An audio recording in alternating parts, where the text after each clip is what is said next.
कहानी का पूरा आनंद लेने के लिए कहानी के पिछले भाग को सुनना बिल्कुल मत भूलिएगा। उसका लिंक मैं आपको डिस्क्रिप्शन बॉक्स, एंड स्क्रीन और कार्ड तीनों जगह पर दे दूंगी और साथ में कमेंट बॉक्स में पिन भी कर दूंगी, तो आप वहां भी जाकर सुन सकते हैं। दूसरे दिन अगम के पापा वापस आ गए। अगम के पापा रात को आए तो अगम ने बात करना ठीक नहीं समझा। अगली सुबह वो एक्सरसाइज करने के बाद में नहा धोकर आया तो पापा लिविंग रूम में बैठे अखबार पढ़ रहे थे। अगम उनके पास आया, उनके चरण छुए, फिर उनके पास बैठ गया। अगम बोला, पापा आपकी ट्रिप कैसी रही, सब ठीक रहा?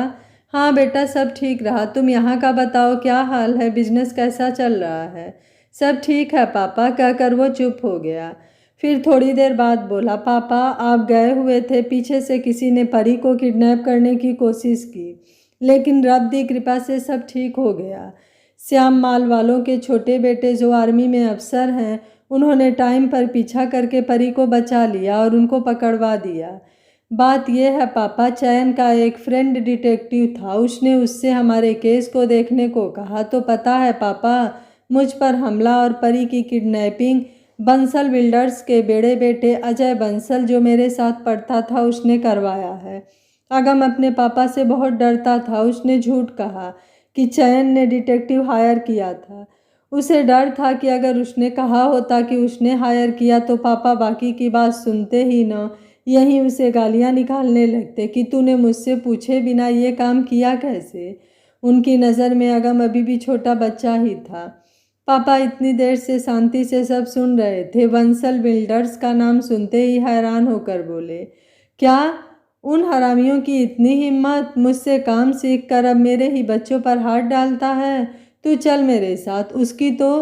उसकी तो ऐसी तैसी ना कर दी तो मेरा नाम बदल देना। उसके पापा को बहुत गुस्सा आया। वो उन्हें गालियां देते हुए बोले और उठकर खड़े हो गए। कहाँ जाने की बात हो रही है, चलो पहले खाना खा लो फिर जाना, अगम की मम्मी बोली। पापा आप आ गए? वो लोग डाइनिंग रूम की तरफ जा रहे थे, तभी परी भागती हुई आई और आकर पापा से लिपट गई।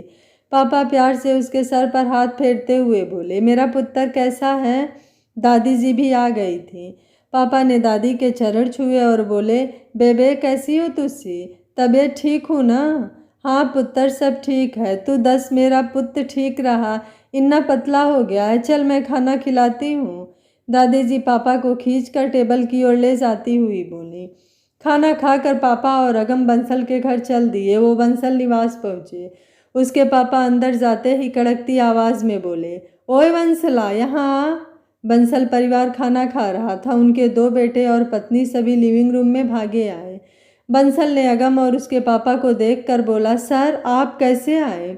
कोई काम था तो मुझे बुला लिया होता। तेरे घर में तेरी पीठ पीछे क्या हो रहा है, कभी जानने की कोशिश की है तूने? उन्होंने अजय की तरफ घूरते हुए कहा। क्या हुआ सर, मुझे समझ में नहीं आ रहा है, क्या हुआ है? बंसल बोला। फटाक। पापा आगे बढ़े और अजय को जोरदार थप्पड़ मारते हुए बोले, खुद बताएगा कि सारी बात मैं बताऊं? अजय की मम्मी अजय के सामने आ गई। भाई साहब आप क्यों मार रहे हैं इसे? मेरे बच्चे गलत काम नहीं कर सकते। देख ले अजय, अभी तेरी मम्मी को लगता है कि तू शरीफ है, लेकिन उन्हें क्या पता कि तूने क्या क्या गुल खिलाए हैं, अगम बोला। तब अगम ने जाकर टीवी ऑन किया और उसमें सेटिंग करती एक वीडियो चला दिया। इसमें अजय किसी से कह रहा था कि शिमले में ही उसे ख़त्म करना है, फिर देखूंगा कि ये डील कैसे करते हैं।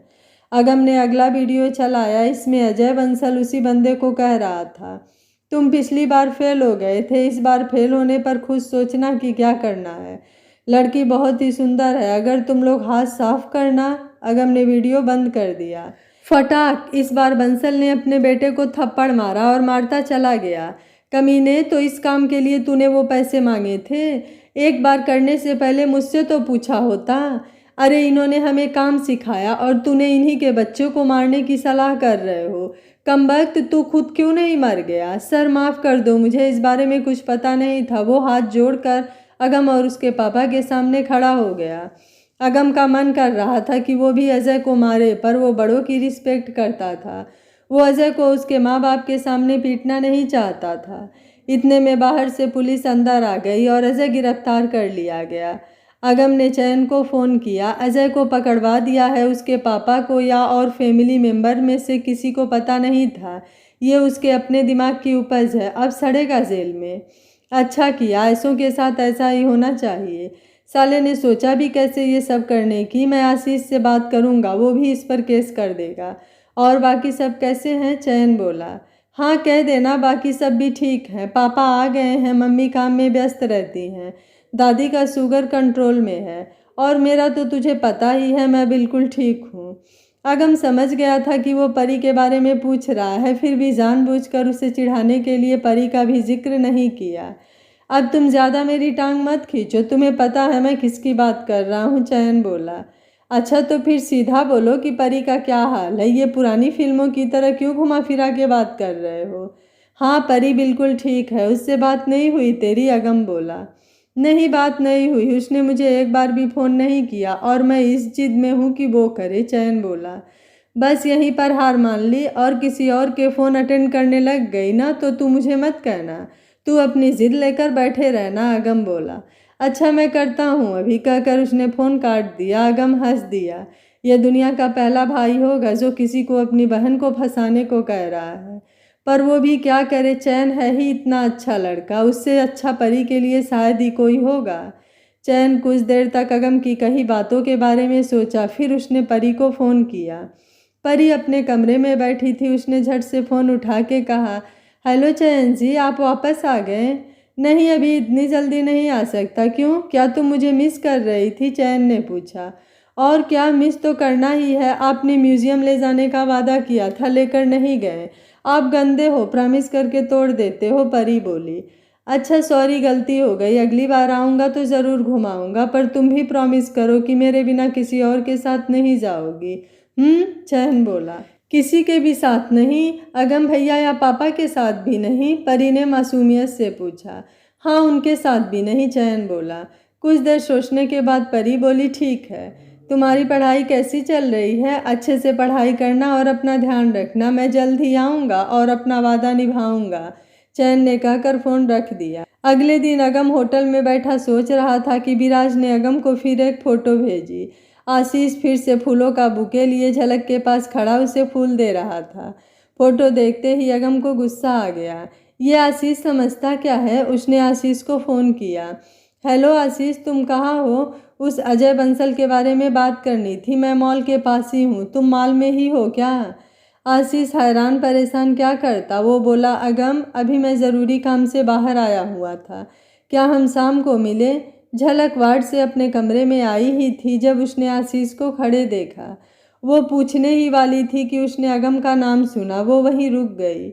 उसने पास में बैठे विराज की तरफ सवालिया नज़रों से देखा, मानो पूछ रही हो ये यहाँ क्या कर रहा है। विराज ने भी कंधे उचकाकर इशारों में कहा, मुझे क्या पता, और वहाँ से चला गया।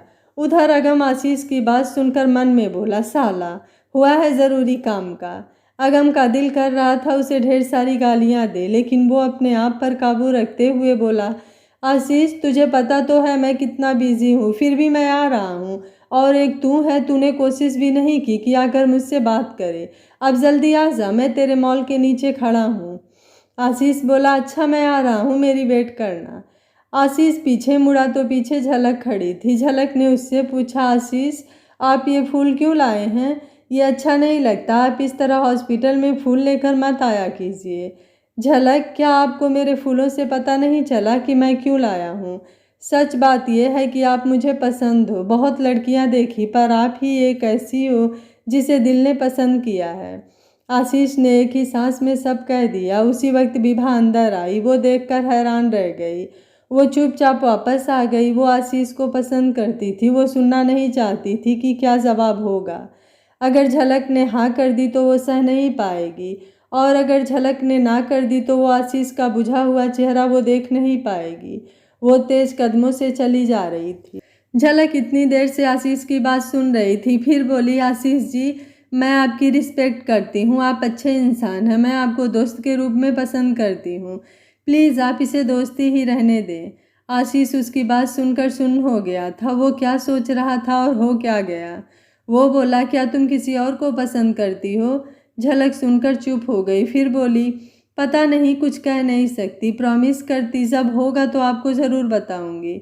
चलो ठीक है, अब मैं चलता हूँ, मुझे ज़रूरी काम है, अगम मेरी वेट कर रहा है, आशीष बोला। उसे इस बात का दुख था कि उसके फर्स्ट कॉन्फेशन को रिजेक्शन मिल गया, लेकिन खुशी भी थी कि फिलहाल वो किसी और को पसंद नहीं करती थी। वो मुस्कुराता हुआ चला गया। झलक उसकी बातों के बारे में सोचती रही। फिर उसे अगम का ख्याल आया। उस दिन उसने अगम की बात सुन ली थी, पर उसने इग्नोर कर दिया। अगम उसे पहले दिन से चाहता है। वो भी अगम को पसंद करने लगी थी, पर वो अभी उसे और परखना चाहती थी। वो देखना चाहती थी कि अगम दोबारा कॉन्फिडेंस करता है कि नहीं। उसने आशीष की बात पर भी गौर किया। इसे अगम के सिवा किसी और के कुछ भी कहने से कोई फर्क नहीं पड़ता था। वो अपने ख्यालों में गुम थी। जब विराज वापस आया, लगता है कुछ खास ही कहा है आशीष ने जो इतना सोच रही हो, विराज बोला। नहीं, ऐसा कुछ नहीं, बस उसने कॉन्फिडेंस किया था और मैंने कह दिया कि मैं आपको सिर्फ अपना दोस्त मानती हूँ। इससे ज़्यादा हमारी कोई बात नहीं हुई, झलक बोली। इससे ज़्यादा हो भी क्या सकता था? हाँ, अगम होता तो और बात होती। झलक, तुम अगम के बारे में क्यों नहीं सोचती? इतना अच्छा लड़का है, उस पर से वो तुम्हें पसंद भी करता है। तुम ऐसे कैसे उसे इग्नोर कर सकती हो? वो बहुत ही अच्छा है। ये मत समझना कि मैं इसलिए कह रहा हूँ कि वो मेरा दोस्त है, पर मैं उसे बचपन से जानता हूँ। उसके जैसा दूसरा कोई नहीं है, विराज बोला। मुझे ऐसा क्यों लग रहा है कि कोई सेल्समैन आया है जो हर हाल में अपना प्रोडक्ट बेचना चाहता है, झलक ने हंसते हुए कहा। तुम्हें जो सोचना है सोचो, हम तो अपनी दोस्ती निभा रहे हैं दोनों तरफ की। भाई, अगर दोस्त खुश रहेंगे तो हम भी खुश रहेंगे, विराज बोला। शुक्रिया सर जी, जो आपने मेरी खुशी के बारे में सोचा। आप तो महान हैं, झलक ने मजाक करते हुए कहा और हंसते हुए बोला। विराज भी हंस दिया। अगम आकर माल के बाहर कार रोक कर वेट कर रहा था। कुछ देर बाद आशीष आया। दोनों अंदर आशीष के ऑफिस में आकर बैठ गए। क्या बात है अगम? आशीष बैठते ही बोला। क्या तुम्हें पता नहीं कि उस अजय ने क्या किया? मैंने उसे पकड़वा दिया है। मैं तो तुमसे कहने आया था कि तुम परी के केस में उसने जो मॉल का इस्तेमाल किया उस पर कोई गौर किया है? अगम अंदर ही अंदर अपने आप में खुश हो रहा था कि उसने उसे झलक से दूर कर दिया। हाँ, मैंने सोच लिया है कि मैं उस पर केस करूँगा। परी तुम्हारी ही नहीं, मेरी भी बहन है। अगर उसे कुछ हो जाता तो बदनामी हमारी भी बहुत होनी थी। अच्छा बताओ, क्या मंगवाऊँ, ठंडा की गर्म? आशीष बोला। अगम सोच रहा था, वैसे भी परी तुम्हारी भाभी ही बनने वाली है, बहन समान ही है। उसने कहा, फिर कभी पीऊँगा, अब तो जाना आना लगा रहेगा। अच्छा, चलता हूँ। अगम का मेन मकसद पूरा हो गया था। आशीष को झलक से दूर करना था, उसने कर दिया। अब बैठकर क्या करना है? अगम बाहर आ गया। उसको शिमला जाना था। उसने ज़मीन की डील फाइनल करनी थी। वो जल्दी से घर और शिमला के लिए निकल गया। झलक को शनिवार और इतवार की छुट्टी थी। उसने सोम और मंगलवार की छुट्टी ले ली। उसके पापा उससे मिलने को बुला रहे थे। वो चाहती थी कि पहले पापा इस रिश्ते के लिए हाँ कर दे, फिर ही अगम से बात करेगी। उसने विभा से पूछा, विभा तुम कुछ अजीब सा बिहेव कर रही हो, बात क्या है? झलक ने कहा। नहीं तो कोई बात नहीं है, बस असाइनमेंट के कारण थकावट है। चल तू ध्यान से जाना, विभा बोली। यार विभू, आज ना आशीष हॉस्पिटल आया था। उसने मुझे प्रपोज किया, पर मैंने भी साफ साफ कह दिया कि मुझे वो पसंद है, लेकिन अच्छे इंसान के तौर पर। प्यार मैं किसी से नहीं करती, झलक बोली। सुनकर विभा खुश हो गई। विभा ने पूछा, अगम के साथ क्या है? मुझे तो लगा था कि तुम अगम से प्यार करती हो। अरे नहीं, हाँ वो मुझे पसंद जरूर है, लेकिन पापा की मर्जी के बिना मैं उसे हाँ नहीं कर सकती। मुझे नहीं पता कि पापा को वो क्यों पसंद नहीं है। पापा को गलतफहमी है कि वो कोई गैंगस्टर है। मैं बात करके देखूंगी, फिर पता चलेगा। मेरी ज़िंदगी पापा की अमानत है, सो जैसा वो कहेंगे मैं वैसा ही करूंगी। अगर मैं अगम को बहुत प्यार करने लगी और पापा न माने तो मैं उनका विरोध नहीं कर सकती और न ही उस वक्त अगम को छोड़ सकती हूँ। इसलिए पहले ही पापा से पूछ लूँ, फिर प्यार का सोचूंगी, झलक बोली। यार तू भी एंटीक पीस है, तेरे जैसा कोई और नहीं हो सकता। तुझे लड़कों की कमी नहीं है और तू पापा की खातिर प्यार को भी ठुकरा रही है, विभा बोली। यार तू कैसी बात कर रही है? माँ बाप के प्यार से बढ़कर कुछ नहीं होता। जो तुम्हें अपने माँ बाप से दूर कर दे वो कैसा प्यार है? उल्टा प्यार तो जोड़ता है। मेरे लिए पापा का प्यार सर्वप्रथम है, उनके आगे किसी का प्यार मायने नहीं रखता। तुझे भी बता रही हूँ, मम्मी पापा जितना प्यार कोई नहीं करता, झलक बोली। अच्छा दादी अम्मा मान गई, ठीक है मम्मी पापा से पूछकर प्यार करूँगी, ओके, विभा बोली। अगम ने दादी से विदा ली तो दादी रो पड़ी। अगम न जा पुत्र, उन्होंने पहले तेरे पे गोली चलाई थी, अब फिर कुछ ना कर दें। बेबेजी रो मत, जिसने ये किया था उसे पकड़ लिया है, वो बंसलादा मुंडा सी अब जेल में है, डरने की ज़रूरत नहीं है, अगम बोला। हाँ बेबेजी, आप परेशान न हो, इस बार तो क्या, अब लाइफ में ऐसा कभी कुछ नहीं होगा, मैंने सब देखभाल लिया है, अगम के पापा बोले। अगम शाम की ट्रेन से जा रहा है, दादी ने उसे कार से जाने नहीं दिया, इसलिए ट्रेन से जा रहा था। झलक भी ट्रेन से जा रही थी, वो खिड़की वाली सीट पर बैठी थी, वो अपना फ़ोन चलाने में मस्त थी। तभी उसके बगल में आकर अगम बैठ गया। झलक ने मुंह उठाकर देखा, आप यहाँ कैसे? क्यों, क्या ट्रेन आपकी है या मेरे पर बैन लगा है कि मैं ट्रेन में नहीं जा सकता? अगम को अब भी गुस्सा था कि आशीष इसके लिए फूल लेकर आया था। उसने अपना गुस्सा उस पर निकाल दिया। अरे नहीं, मैं तो ऐसे ही पूछ रही थी, आप तो खामखा नाराज़ हो रहे हैं, शिमला जा रहे हैं? झलक गुस्सा गुस्सा देख कर बोली। नहीं, मैं कहाँ नाराज़ हो रहा हूँ। हाँ जी, मैं शिमला जा रहा हूँ। अब ये मत कहना कि मैं आपके पीछे जा रहा हूँ, वो तो मुझे अपने काम की वजह से जाना है, अगम बोला। इतने में ट्रेन भी चल पड़ी थी। आप कैसी बातें कर रहे हैं, मैं कुछ कह भी नहीं रही, खुद से ही बातें बनाई जा रही है। अगर नहीं बैठना मेरे साथ तो दूसरी सीट पर बैठ जाओ, या फिर मैं ही दूर जाकर बैठ जाती हूँ। उसकी बातों से झलक को भी गुस्सा आ गया। अच्छा जी, उस आशीष की बातें तो बहुत अच्छी लगती हैं, तुम्हारे पास दिख नहीं रहे, उसके फूल वहीं छोड़ आई क्या? अगम असल मुद्दे पर आया। पास में एक बुजुर्ग जोड़ा कब से उन दोनों को देख रहा था। वो आंटी बोली, बेटी ऐसे नाराज नहीं होते, हर पति ऐसा ही होता है। वो खुद किसी से भी बातें करे, किसी की भी तारीफ करे, लेकिन पत्नी से कोई हंसकर बात करे तो मिर्ची लग जाती है। दोनों एक साथ बोले, हम पति पत्नी नहीं हैं। बेटा इतना गुस्सा अच्छा नहीं होता, हर रिश्ते में ये सब तो होता ही है, वो अंकल बोले। अगम झलक को घूरे जा रहा था। झलक गुस्से से उठी और बैग उठाया ही था कि गाड़ी ने झटका सा दिया। झलक अगम पर गिर गई। दोनों बहुत करीब थे, वो अगम की बाहों में थी। अगम ने उसे गिरने से बचा लिया था। दोनों एक दूसरे की आंखों में देख रहे थे तो ट्रेन की सीटी ने उन्हें वर्तमान में लौटाया। झलक उसकी गोद से उठी। अगम ने पकड़कर उसे उसकी जगह पर बिठा दिया। झलक भी चुपचाप बैठ गई। आंटी अंकल एक दूसरे की तरफ देखकर मुस्कुरा दिए। कुछ देर बाद झलक को नींद आ गई। उसका सिर इधर उधर बार बार झूल रहा था। अगम थोड़ा उसकी तरफ खिसक गया। उसने धीरे से उसका सिर अपने कंधे पर रखा। वो आराम से उसके कंधे पर सर रखकर सो गई। सामने बैठे अंकल आंटी उसे देखते रह गए। अंकल आंटी को उन दोनों के बारे में बताने लगे। झलक की खुशबू अगम की सांसों को महका रही थी। झलक के बाल उड़कर बार बार उसके चेहरे को छू रहे थे। अगम चुपचाप उसे महसूस कर रहा था। वो नहीं जानता था कि वो जब भी झलक से बात करता है तो लड़ क्यों पड़ता है। फिर उसने सोचा, मैं कहाँ लड़ता हूँ, वो तो खुद झलक ही उसे गुस्सा चढ़ा देती है, जिसके कारण मैं लड़ पड़ता हूँ। कोशिश करूँगा अब न लड़ूँ। शिमला जाने में लगभग 7 घंटे लगते हैं। रात के 10 बज गए थे। अंकल ऊपर वाली सीट में जाकर लेट गए थे। आंटी भी लेट गई थी। झलक पिछले आधे घंटे से उसके कंधे पर सो रही थी।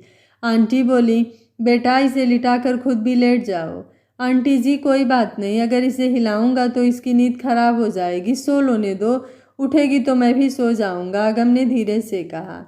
आंटी ने अंकल से कहा, देखा ये कितना प्यार करता है अपनी पत्नी से, ऐसा प्यार आपने कभी मुझसे नहीं किया। अंकल अगम से बोले, बेटा अब इस उम्र में तुम्हारे कारण ये भी सुनना पड़ रहा है, बहुत अच्छी जोड़ी है पर नज़र न लगे। अगम चुपचाप उनकी बात सुनता रहा। उसे पति पत्नी शब्द सुनकर मन में खुशी हो रही थी। वो सपने सजो रहा था कि काश ये सच में उसकी पत्नी होती तो कितना अच्छा होता। फिर वो सोचने लगा कि वो दादी से खामखा नाराज हो रहा था कि कार में जाना है। माना कि कार में 3 घंटे लगते हैं, पर झलक के साथ ट्रेन के 7 घंटे भी कम लग रहे हैं। वो सोचते सोचते पता नहीं कब खुद भी सो गया। जब उसकी आंख खुली तो सुबह के 4 बजे थे। वो अकेला ही सीट पर सो रहा था। झलक सामने आंटी के पास बैठी बातें कर रही थी। वो उनकी बातें सुनने के लिए उसी तरह आंख बंद करके लेटा रहा। आंटी बोली, शिमला जा रहे हो बेटा, हनीमून पर जा रहे हो? नहीं आंटी जी, मेरा घर है वहाँ, पापा के पास जा रही हूँ, और ये अपने बिजनेस के सिलसिले में जा रहे हैं, झलक बोली। अच्छा, मायके जा रही है बेटी, तू किस्मत वाली है जो ऐसा पति मिला है। रात तुम बैठे बैठे सो गई थी, इसने तुम्हारा सर अपने कंधे पर रखा और सारी रात बैठा रहा। मैंने कहा था कि ऊपर जाकर सो जाओ, तो पता है ये क्या बोला? ये बोला कि अगर मैं हिला तो ये उठ जाएगी और इसकी नींद खराब हो जाएगी। देख ले, इतना प्यार करता है तुझसे। अगम आंख बंद किए चुपचाप सुन रहा था। झलक बोली, जी आंटी जी, ये बहुत अच्छे हैं, बहुत ख्याल रखते हैं मेरा। उसे लगा कि अब बात क्लियर करने से अच्छा है समझने दो, वो जैसा समझते हैं। अगम सुनकर मन ही मन खुश हो रहा था। कुछ देर बाद वो उठकर बैठ गया और सबको गुड मॉर्निंग कहा। फिर झलक से बोला, बड़ी जल्दी उठ गई, थोड़ा और रेस्ट कर लेती, मैं खुद ही जगा देता। आंटी बोली, बेटे चाय पियोगे? हाँ जी आंटी जी, मैं ब्रश करके आता हूँ। वो टॉयलेट चला गया। आंटी ने झलक को कहा, बेटा असली प्यार वही होता है जहाँ लड़ाई भी हो। जिस जोड़े में लड़ाई न होती वो तो नकली जोड़े होते हैं। पर बेटा, लड़ाई जितना भी करो, पर जैसे तुम जाने की बात कह रही थी, वो भी नाराज हो जाता तो लड़ाई बढ़ जाती है। इसलिए सोच समझ कर लड़ो। अच्छा आंटी जी, आगे से ध्यान रखूंगी, झलक बोली। अगम के आने पर फिर सबने चाय पी। अगम सोच रहा था कि कितनी प्यारी लगती है। ट्रेन सही समय पर शिमला पहुंच गई। अगम ने पहले झलक का सामान उतारा, फिर अपना। उसने अंकल और आंटी के चरण छुए। जोड़ी सदा बनी रहे कहकर आंटी ने दोनों को आशीर्वाद देते हुए कहा। अगम को लेने के लिए कार आई थी। उनके जाने के बाद अगम बोला, झलक आओ, पहले तुम्हें तुम्हारे घर छोड़ देते हैं, फिर मैं अपने घर चला जाऊंगा। झलक पापा की बात याद करके बोली, नहीं आप जाइए, मैं खुद चली जाऊंगी। तुम भी हाथ खड़ती हो यार, कभी भी मेरी बात मान लिया करो। हम एक दूसरे को करीबन 6 महीने से जानते हैं, फिर भी हर बार तुमसे मिलने पर मुझे यही लगता है कि हम अजनबी हैं। तुम मुझे समझती नहीं हो या समझना नहीं चाहती। साथ जाने में क्या हर्ज है? चंडीगढ़ से भी तो एक साथ आए हैं, यहाँ से घर छोड़ने में क्या बुराई है? अगर आशीष होता तो उसके साथ तो दौड़कर चली जाती, मेरे साथ क्या प्रॉब्लम है? अगम को फिर गुस्सा आ गया। बात वो नहीं है जो आप समझ रहे हो। मेरे पापा को तो आप जानते ही हो। उन्होंने मुझे आपसे दूर रहने को कहा था क्योंकि उन्हें लगता था कि आप कोई गलत काम करते होंगे जो आपको गोलियां लगी। अब अगर हम दोनों एक साथ जाएंगे तो उन्हें लगेगा कि हम चंडीगढ़ में भी साथ रहते हैं, मतलब मिलते रहते होंगे या हमारे बीच कोई रिश्ता है। तो उन्हें और गुस्सा आ जाएगा और बिना सुने वो आपको और मुझे 4 बातें सुनाएंगे। इसलिए पहले मुझे जाने दीजिए, उन्हें सब समझाने दीजिए, फिर आप 1-2 दिन बाद आइएगा। और बाकी रही आशीष की बात, तो हाँ जी, उसके साथ मैं कहीं भी जा सकती हूँ, वो मेरा फ्रेंड है। आपको इतनी बार कहा है कि मैं जहाँ भी जाऊँ, जिसके भी साथ जाऊँ, मेरी मर्जी है, मुझे किसी से पूछने और बताने की ज़रूरत नहीं है। ठीक है, जो करना हो करो। अगम ने कार का दरवाज़ा जोर से बंद किया और ड्राइवर को चलने को कह दिया। उसे बहुत गुस्सा आ रहा था। इसकी नज़र में मैं कोई गुंडा बदमाश हूँ जो रोज़ 10-20 बंदे मार कर सोता है, और कल का मिला वो आशीष इसका फ्रेंड हो गया। ठीक है, ऐसा ही सही। उसने ज़ोर से सीट पर मुक्का मारा। ड्राइवर ने कार रोक दी। उसने चलने का इशारा किया और शीशे में दूर होती झलक को देखा। उसे लग रहा था जैसे वो उसकी ज़िंदगी से दूर होती जा रही है। झलक ने टैक्सी की और घर आ गई। उसे सारे रास्ते अगम की बातें, उसका चेहरा याद आता रहा। उसे याद आया ट्रेन में जब उसकी आंखें खुली तो उसने खुद को अगम की बाहों में पाया। वो आराम से उसके सीने पर सर रखकर सो रही थी। उसकी हल्की सी दिल की धड़कन एक प्यारे से म्यूजिक की तरह लग रही थी। उसने अलग होना चाहा पर अगम ने उसे और नज़दीक कर लिया, जैसे एक माँ सोते हुए बच्चे को गिरने के डर से पकड़ लेती है। उसने राहत की सांस ली जब देखा कि आसपास वाले सब सो रहे हैं। उसने मुंह उठाकर उसकी तरफ देखा। वो सीट पर सर टिकाए सो रहा था। झलक ने धीरे से उसकी बाहें खोली, खुद को उससे अलग किया, उसे ठीक करके आराम से नीचे लिटाया और खुद ऊपर जाकर सो गई। झलक को अगम के साथ एक सिक्योरिटी सी थी। उसे उसके साथ कोई डर नहीं लगता था। उसके छूने में गंदगी नहीं थी। उसकी हर बात में एक रिस्पेक्ट और प्यार दिखता था। उसके गुस्से में भी प्यार झलकता था। कितना जलता है वो आशीष से। झलक को अच्छा लगता था जब वो चिढ़ता था। झलक के चेहरे पर एक प्यारी सी मुस्कान थी। वो अकेली बैठी हंस रही थी। टैक्सी रुक गई थी। ड्राइवर उसे बुला रहा था। उसने आगे देखा तो ड्राइवर बोला, बेटी कब से पुकार रहा हूँ, तुम्हें घर आ गया है। ओ थैंक यू कहकर पैसे देकर झलक अंदर चली गई। उसके पापा नाश्ता कर रहे थे। उसने पीछे से जाकर आंखें बंद कर दी। डॉक्टर ने उसके हाथों को छुआ और बोले, तूने आने से पहले फ़ोन क्यों नहीं किया? मेरा बच्चा कब आया? क्या पापा, आप 1 मिनट में पहचान लेते हो, थोड़ी देर न पहचाने की एक्टिंग ही कर दिया करो। आप भी ना बहुत बोरिंग हो। झलक पापा से लिपटते हुए बोली। बेटी से आती जेंट्स परफ्यूम की खुशबू डॉक्टर गिल के नाक में बस गई। उन्हें बेटी पर शक हुआ, पर वो बोले कुछ नहीं। चल हाथ धो ले, खाना खा ले, बाद में बात करते हैं। फिर आवाज़ लगाते हुए बोले, ओए रमेश, क्या मर गया? अपनी लाडो आई है, इसका सामान अंदर ले जा। आया सर जी। फिर झलक की ओर मुड़कर बोला, नमस्ते दीदी जी, कैसे हो आप, ठीक हो? हाँ मैं ठीक हूँ, और तू सुना, ठीक ठाक? झलक बोली।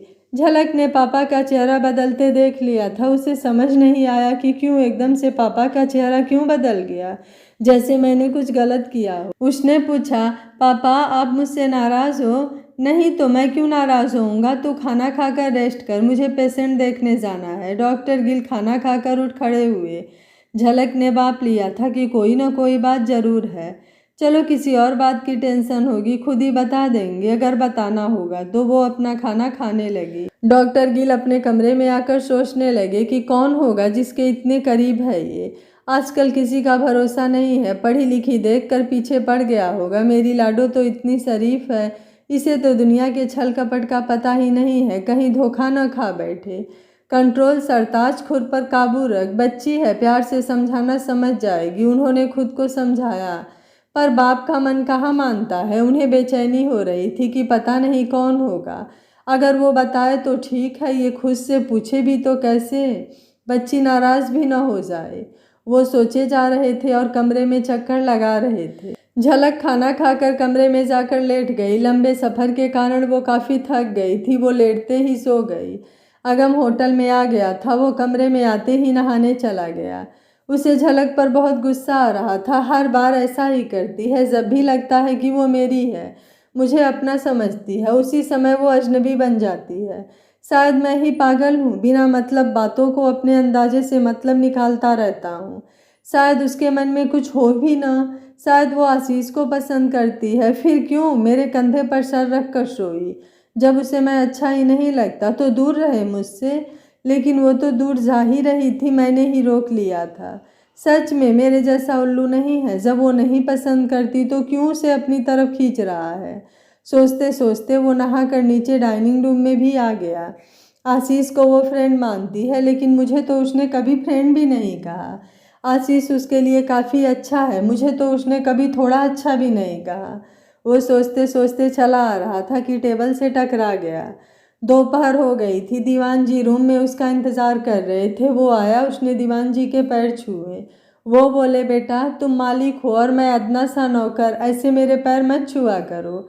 आप ऐसे क्यों कह रहे हो? मैं प्रणाम आपकी पोस्ट को नहीं, आपके तजुर्बे को करता हूँ, आपकी उम्र को करता हूँ। आप इतने सालों से सब संभालते आ रहे हो, मैंने तो चलना भी आपसे सीखा है, इसलिए आप मुझे दोबारा मत रोकना। अगम बोला, बेटा बस तुम और तुम्हारे पापा ने जो आदर दिया है उसी के कारण इस उम्र में भी काम कर रहा हूँ, वरना कब का रिटायर हो गया होता। दीवान जी बोले, रिटायर हो आपके दुश्मन? अच्छा बताओ क्या करना है? अगम बोला, बेटा डील तो हो गई थी, अब जाकर फाइनल करनी है, कल जाकर साइन होंगे। दीवान बोले, ओके चलिए खाना खाते हैं। अगम बोला।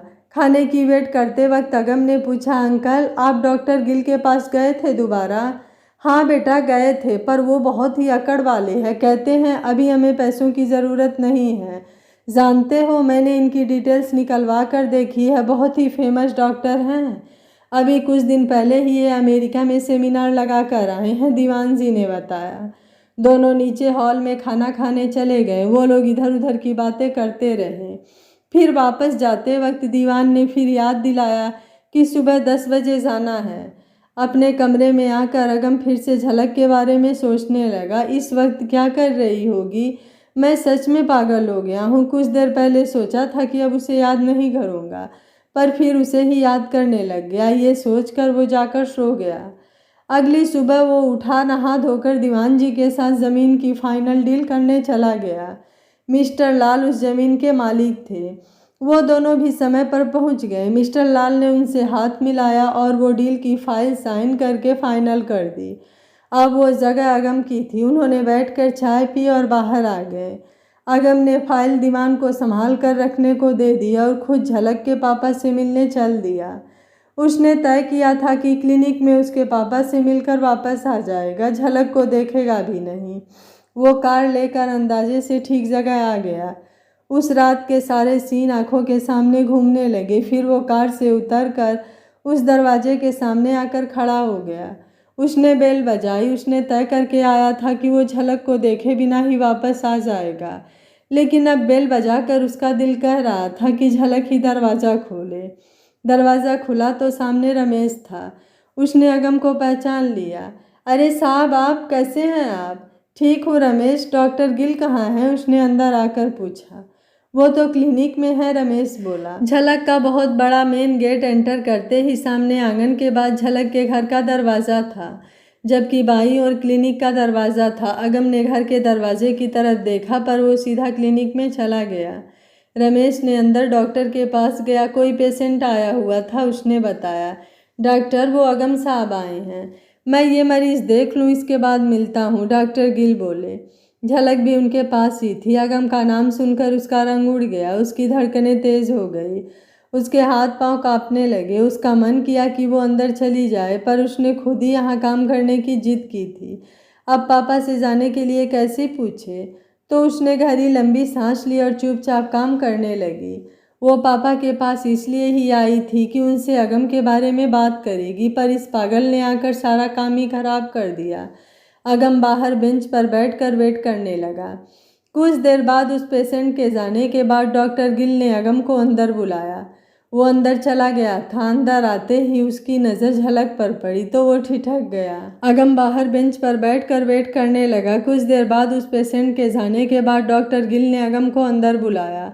वो अंदर चला गया। अंदर आते ही उसकी नज़र झलक पर पड़ी तो वो ठिठक गया। फिर सर हिलाकर उसे हेलो कहा और डॉक्टर के पास जाकर उनके चरण छुए। उनके पास आते ही डॉक्टर को उससे वही परफ्यूम की खुशबू आ रही थी जो उन्हें कल झलक से आई थी।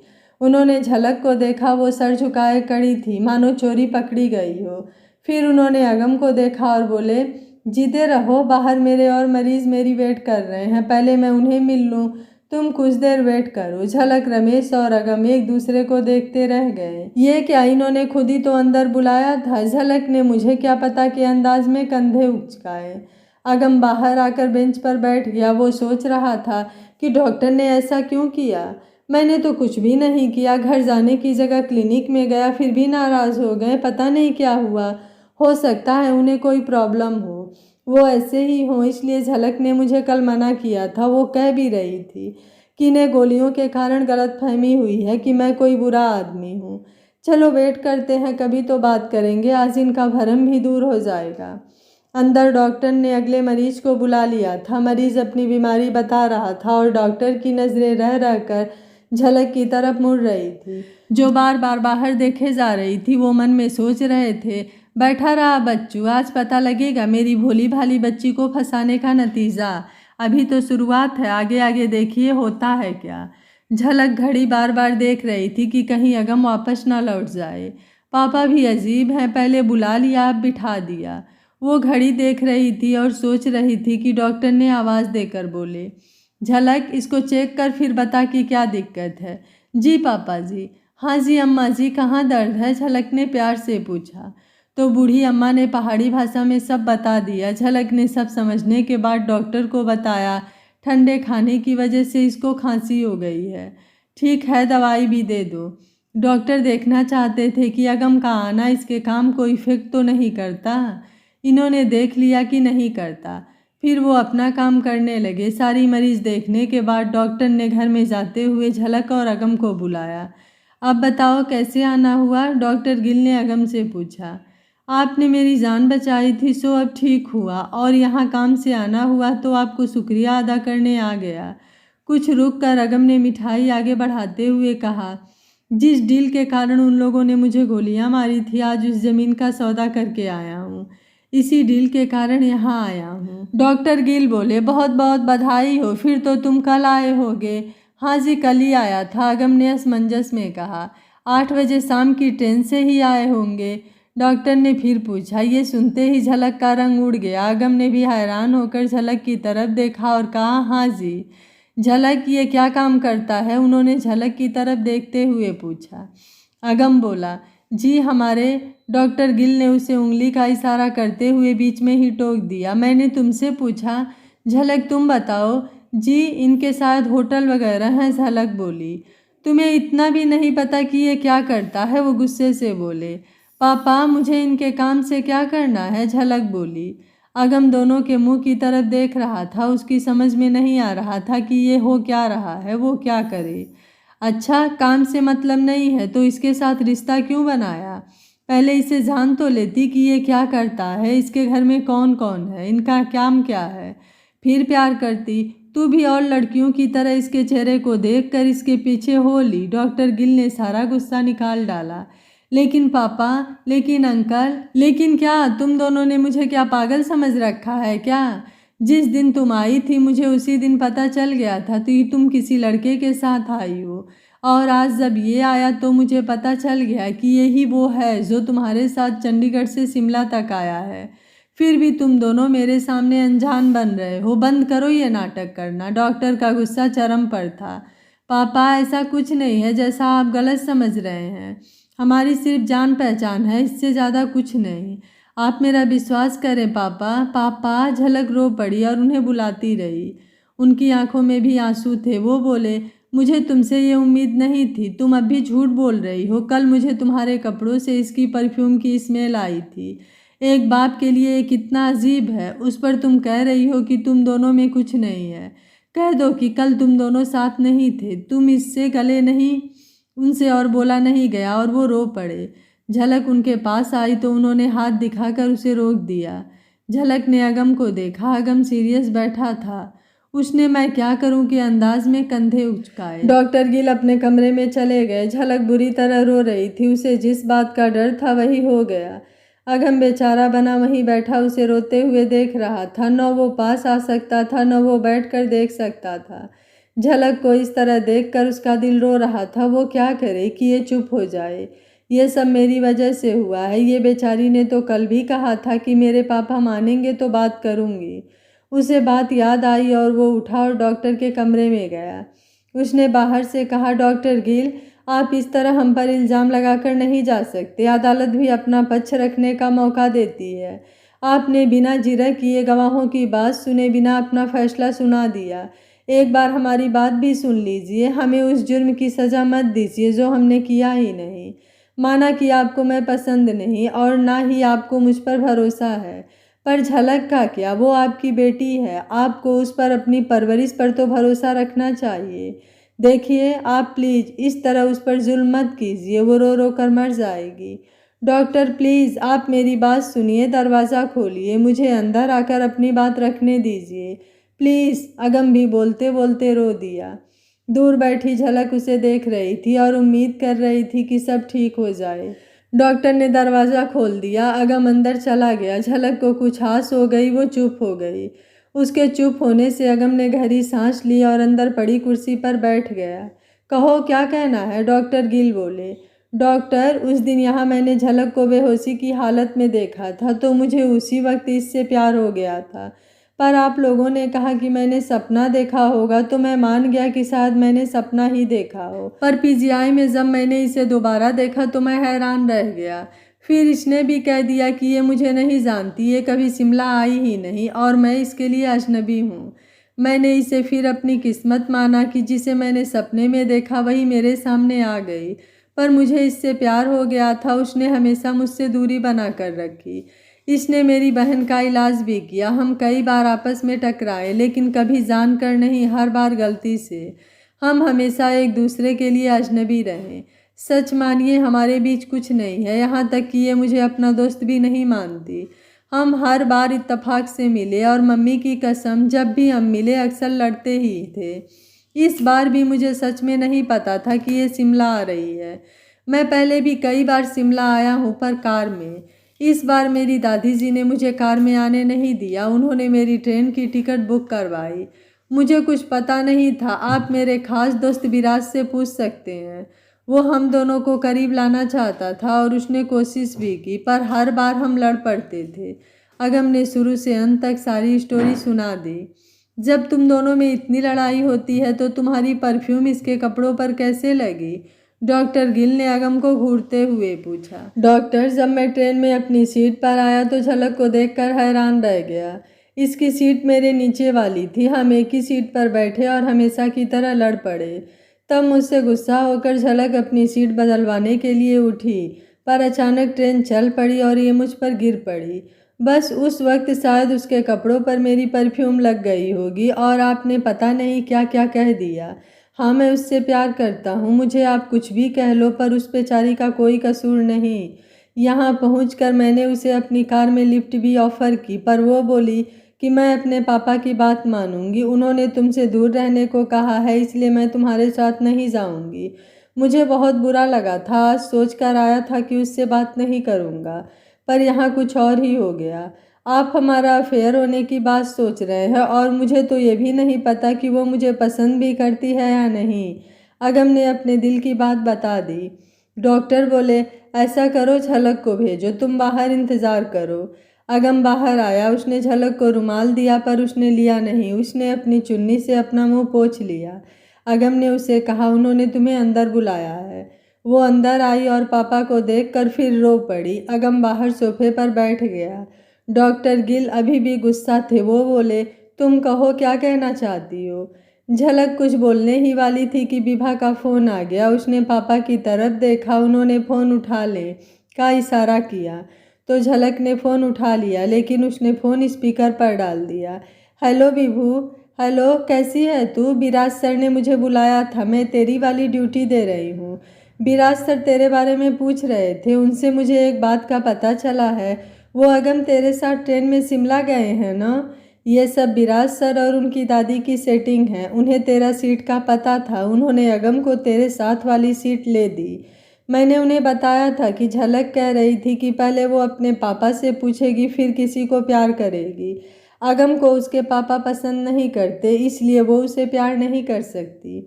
विराज मेरी हेल्प मांग रहे थे तुम दोनों को एक कराने में। क्या कहूँ? विभा बिना रुके बोलते चली गई। डॉक्टर गिल के चेहरे पर खुशी आ गई। झलक उनकी तरफ ही देख रही थी। उसने विभा से कहा, विभू, मैं अभी पापा के साथ क्लिनिक में हूँ, कोई और बात तो नहीं है? मैं बाद में बात करूँ? विभा के ओके कहने पर उसने फ़ोन कट कर दिया और पापा की तरफ देखा। झलक के फ़ोन बंद करते ही पापा ने झलक को पकड़ा और गले से लगा लिया और बोले, सॉरी बेटा, इस खराब ज़माने ने मुझे अपनी बच्ची पर शक करने पर मजबूर कर दिया। मेरा अपनी परवरिश पर से विश्वास उठवा दिया। ये शक बहुत ही बुरी चीज़ है। आई एम रियली सॉरी पुत्र। झलक बोली, पापा, आप डांटते हुए अच्छे लगते हो, इस तरह माफ़ी मांगते हुए नहीं। पापा, अगर आप उस दिन ही मुझसे पूछ लेते तो मैं उसी दिन बता देती, पर आप। चलो छोड़ो, वो अगम जी भी पता नहीं क्या सोच रहे होंगे हमारे बारे में।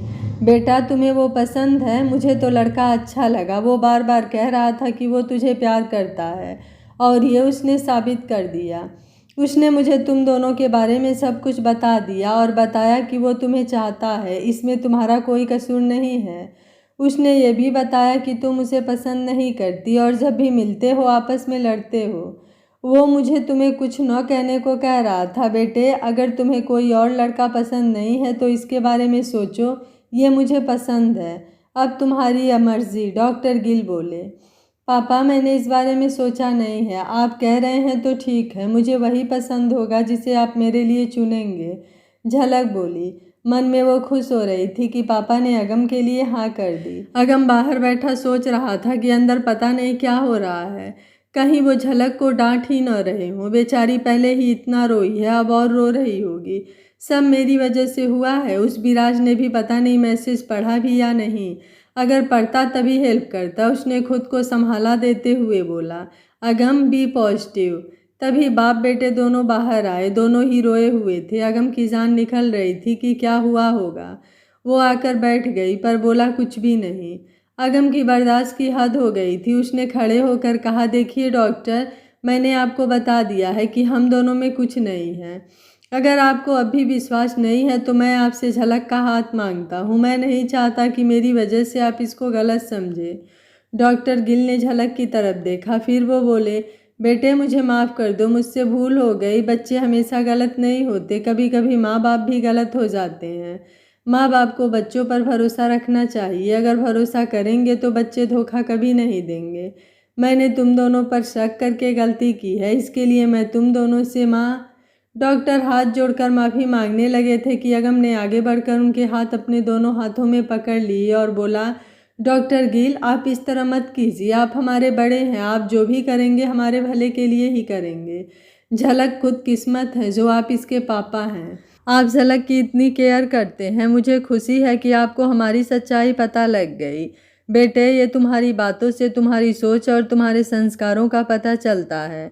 धन्यवाद अंकल जी, संस्कार तो हमारे परिवार की देन है। अच्छा अंकल जी अब मैं चलूँ, बहुत टाइम हो गया है, अगम उठते हुए बोला। बेटा अगर तुम्हारा वो हाथ मांगने का प्रपोजल अभी है तो मांग लो, आज मैं बहुत खुश हूँ। शायद हाँ ही कर दूँ, डॉक्टर बोले। अंकल अब बात सिर्फ मेरी नहीं है, मेरे प्यार करने से कुछ नहीं होता, झलक की मर्जी भी मायने रखती है। आप झलक से बात कर लीजिए, फिर जो फैसला होगा मुझे मंजूर होगा, अगम बोला।